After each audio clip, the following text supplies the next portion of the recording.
السلام عليكم ورحمة الله وبركاته. ازيكم حبايبي عاملين ايه؟ اللهم صل وسلم وزد وبارك على سيدنا محمد صلى الله عليه وسلم. النهارده باذن الله كده هنخض معاكم الجربه. الناس اللي ما تقول يا ام عمر انت مش اما تخض واصل، امك اللي ما تخض وانت مش هتعرفي تخض والكلام ده كله. النهارده طلعت معاكم اهو، جبت الحامل مخصوص او الستاند اللي ما نصور بيه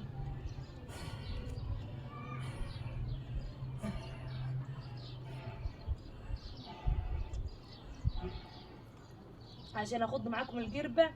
احنا النهارده بنخض لبن رايب، هو حادق يعني. انا نزلت لكم فيديو عن الحليبه ده كام يوم وقلت لكم طريقه الترويج. اما نخض اللبن، اما نحلب اللبن من البقره نحطه في ملح. والنهارده بعد ما حطينا في ملح حطيناه في القربه قاعد كذا يوم وهنخض.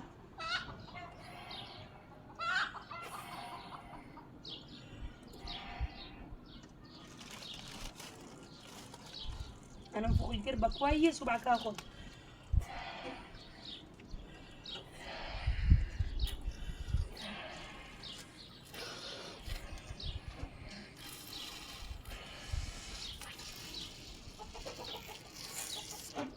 بسم الله الرحمن الرحيم. همسك القربه كده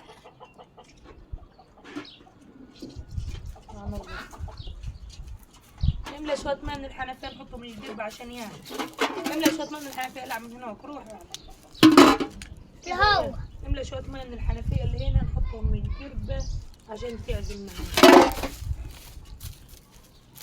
بص في ناس بتحط اللبن بقربته في التلاجة عادي يرصص، وفي ناس لما تروح في الجردل يعني تحط اللبن ملح وتحطه في التلاجة. تمام، اهم حاجه ان هو يبقى مرصص في الحراره. تمام، وبنحط له ملح. في ناس بتروب من غير ملح يعني في ناس بتخض من غير ملح.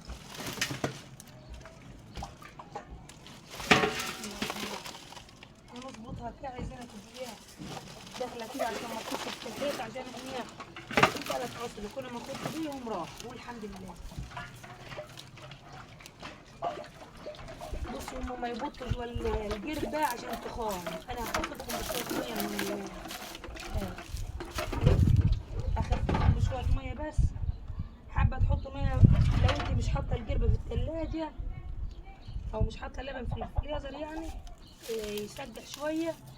لو انت هتدوري تخضي في الحراره هتحط شويه ميه زي اللي انا هحطهم كده علشان اللبن، لان اللبن اول ما يروب وخصوصا لو في القربة لما ينزل الميه اللي فيه لما ينزل ميه اللبن. شوف التليفون شغال كده يوم يعني ما يصور ولا لا شغال. اما يصور جاب نقطه حمراء. بص انا هفش علشان يعني احط شويه ميه طبعا من قدام الكاميرا يعني. احط شويه ميه كده، الميه ده يخلي اللبن يفك معانا عشان اللبن لما هو جوه القربة ينزل الميه اللي فيه كلها. تمام، هات شويه ميه انا غير ولا هم. هات شويه ميه من الحنفيه دول.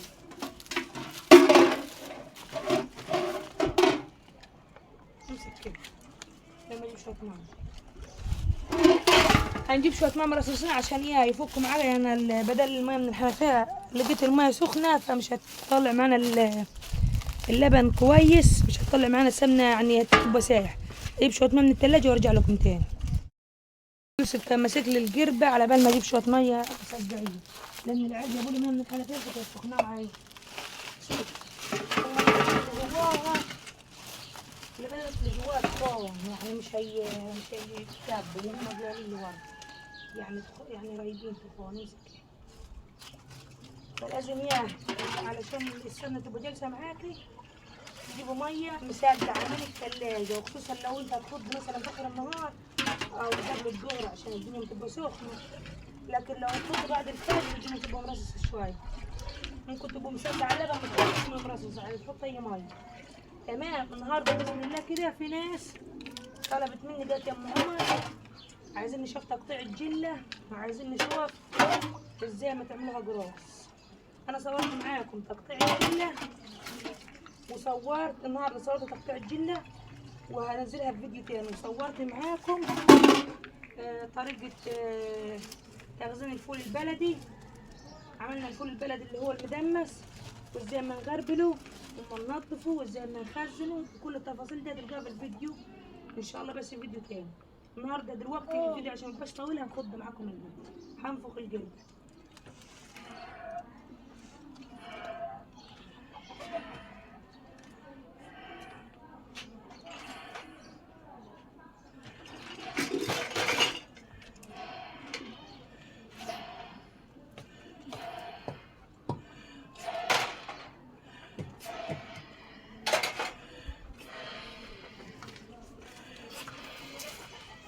كده اللي هي الجربة يا نفخناها معاكم، صليت على سيدنا محمد صلى الله عليه وسلم.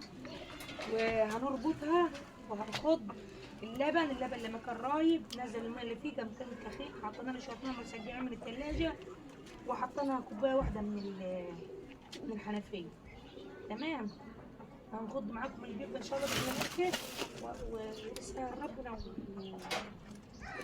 دي الزبده تطلع قبل المغرب وعراسه تيجي عليها الخشب. بصي كانوا قد شويه وانا لما اخض ما كانوش راضيين يرنوا مش على الدوار. بصي هنا لما يرنوا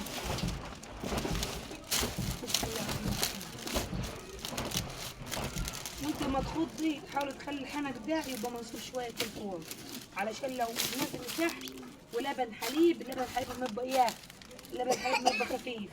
اوعوا الجنب اوعوا. العيال ما تحب يعني ساعات ما ادور تصوير تحب يعني يعيشوا معانا يتصوروا يعني. صلى على النبي.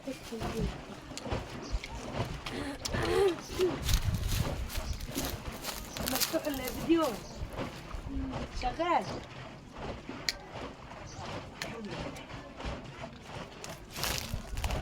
هنقعد نخض فيهم كده لحد ما نركهم ركه كويسه. ولو الجربه بصي دلوقتي شايفين مشاكل كيف في الاول خالص ما تبقاش شاكله، في الاخر لما تيجي تستوي لما تكتم يعني تبقى ملهاش صدقه، تعرف ان هي قربت السمنه جلت كده وقربت تكتم. في ناس لما تخض كده تتنك الخضه، وفي ناس لما تبقى هي في الاول تشغلهم شكل من كده. والخض طبعا عايز عزم وقوه. لو انت مثلا لما تخض في الشتاء بناخد وقت كبير بقى، في الحراره مش بناخد يعني حوالي نص ساعه كده، في الشتاء ممكن ياخد ساعه كامله. ده الحاجه ناخد وقت عشان الرصريص واللبن يبقى مسجع ومش هيبقى اياه راضي يستوي معاك بسرعه. لكن في الحراره السمنه لما تجل بسرعه، وكمان انت تضيفي ميه مسجعه، يعني في الحراره ميه مسجعه. في الشتاء ممكن ما تحطش ميه مسقعه خالص، علشان هو اللبن نفسه ما يبقى مرصص برضه، ما نبقى حافظينه في الثلاجه، علشان لو بعدناه عن الثلاجه احنا بنعمله جبن في الشتاء، الجبن ممكن يبوظ منك او بعد ما تخديه يفشش منك. لكن في الحراره ما نعمل لبن الكشك. لبن الكشك اللي هو اياه اللبن الرايب، اللي هو بنحط له ملح ونروبه ونسيبه في الجربه 3 ايام. وحابه تفضيهم من الجربه وتحطوهم في جرده، تحطوهم في الثلاجه او تحطوهم في جربتهم في الثلاجه يسقعوا. انت كده اياه اهم حاجه راسك مع بعض تدور خط زي ما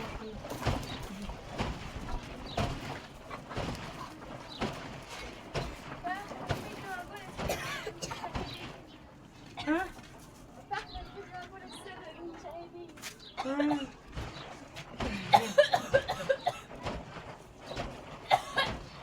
افصل التليفون واعمل الفيديو هذا الفيديو اللي هو شورتس هاي.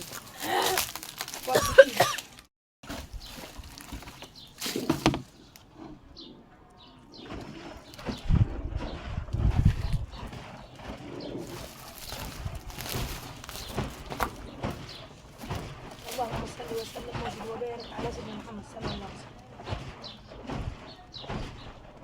يا ايوه حبيبي.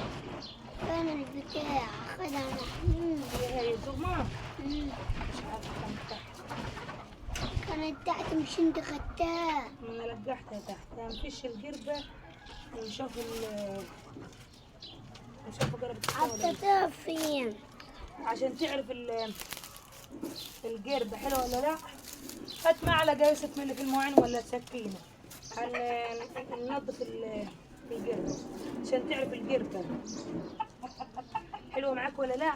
أول حاجة إن هي ما تشرب المية، لما تنزل المية زي كده تبقى دي قربة كويس يعني، حلوة مش غشيمة مش ثقيلة زيادة عن اللزوم.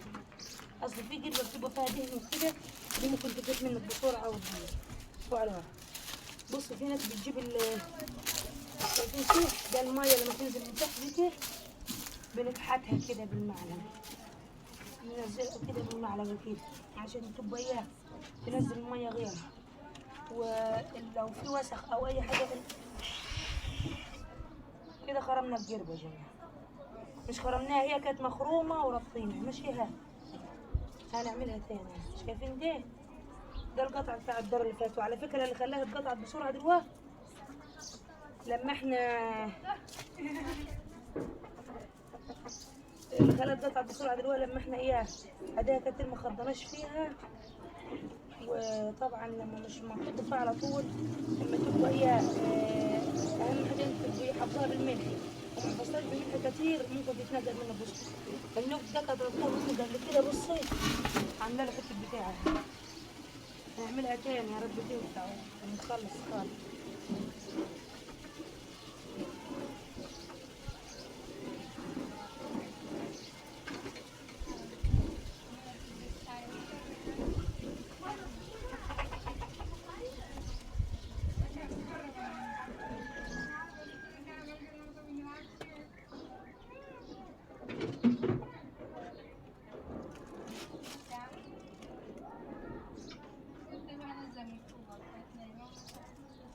بصي هنحط ده من جوه كده. بص تريمت والسمنه قربت تستوي.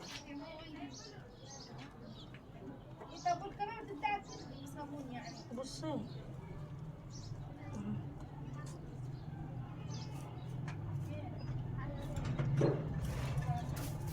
هنعمل لها اياها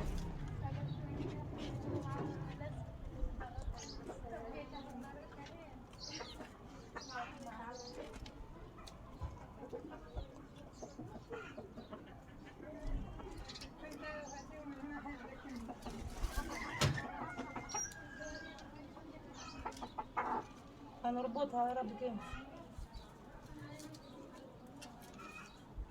يا ريتني ما حكتها هي اصلا القربة بتاعتنا ما تنزل المية واحدة ما كانش عايزة تحك، بس انا وريتكم يعني في ناس بتعملها بمعلقة وفي ناس بتعملها بسكينة. بس النقد ده على فكرة وسع زيادة عن اللزوم قوي يعني زيادة عن اللزوم مش كله صغير.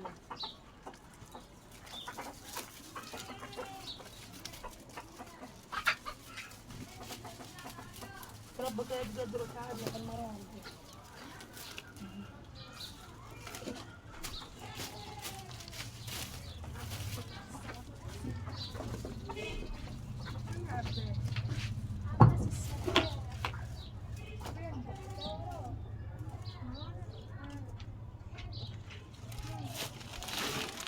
هفصل معاكم ان شاء الله مربوط وارجع لكم تاني. اهو يا السمنه قربت تستوي على فكره ونشوف.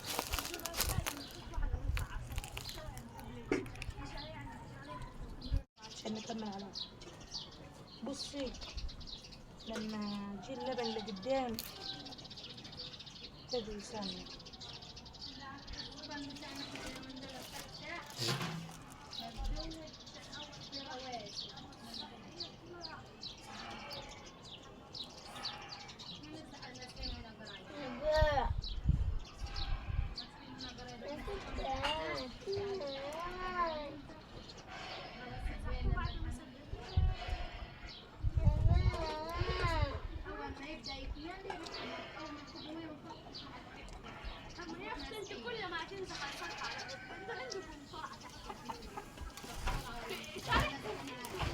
يا جماعة دور تنفس تاني.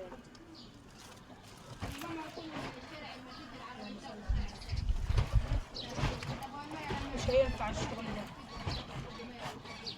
بصوا بس هروحوا تسمي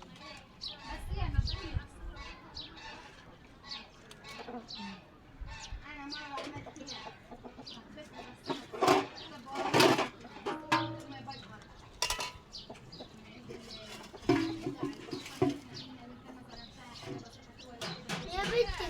خد اشطف ده عند خالتك وهات عشان اكب فيه اللبن. فين طه؟ بص هوريكم انا السمنه ابتدت تطلع. طب فين اليوم؟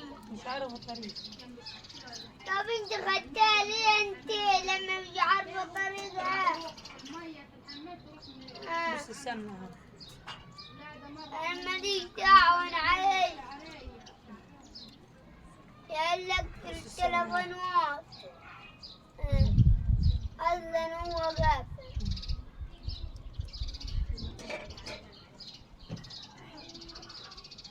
يا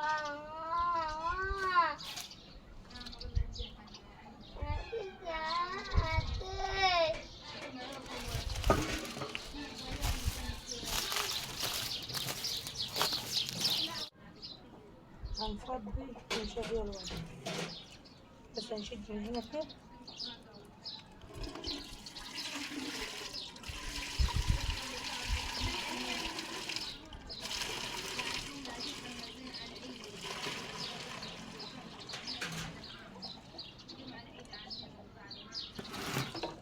بص همسك الحته دي كده عشان ما تخرش مني لبن، وهعملها زي ماما كانت بتعملها.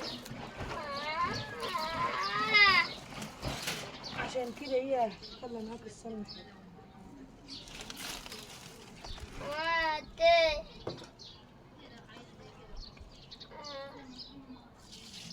بسم الله الرحمن الرحيم. اعوذ بالله من الشيطان الرجيم.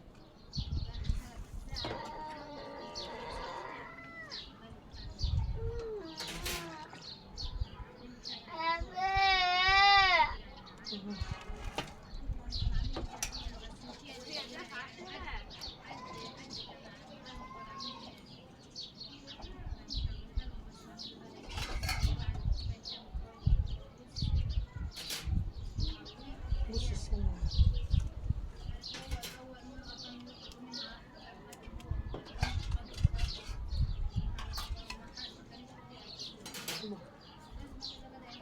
سايحه جوه.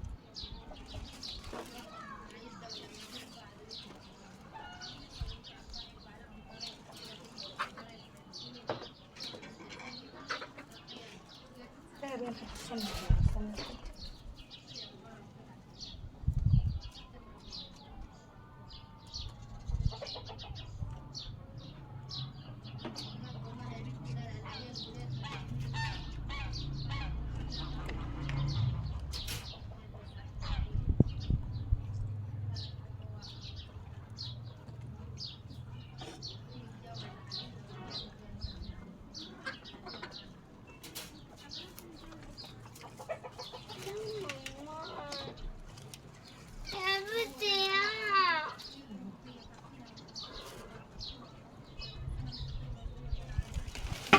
الحمد لله. السلام عليكم ورحمة الله وبركاته. بص السمنة.